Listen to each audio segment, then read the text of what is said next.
Euro খরচ না করে মাদ্রিদ ঘুরতে চান? চলুন তাহলে যাত্রা শুরু করুন পুয়ের্তো দেল সোল থেকে। এটা স্পেনের কিলোমিটার জিরো।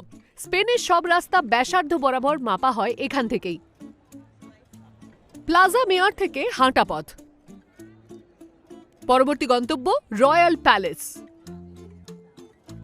অন্দরমহল ঘুরে দেখতে টিকিট লাগলেও ভেতরে পা রাখতে পয়সা লাগবে না, বেঁচে যাবে 14 ইউরো।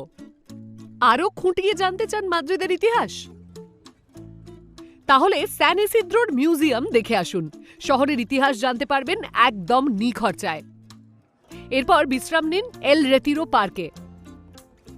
বিশ্বমানের শিল্পকীর্তি দেখতে চাইলে আপনার কপাল ভালো। বিনা খরচে আপনি দেখতে পাবেন রুবেন্স, পিকাসো বা গোয়ার অরিজিনাল মাস্টারপিস। দিনটা শেষ করুন টেম্পল অফ দেবদে। এই প্রাচীন মিশরীয় মন্দিরটি স্পেনকে উপহার স্বরূপ দেওয়া হয় 1960 সালে, বন্যার হাত থেকে মিশরের অনেক মনুমেন্ট বাঁচাতে সাহায্যের পর। মাদ্রিদ খুবই সুন্দর। এর সৌন্দর্য আপনি উপভোগ করতে পারবেন 1 ইউরো খরচ না করে। স্পেনের রাজধানীতে বিনা খরচে দিন কাটাতে তৈরি তো?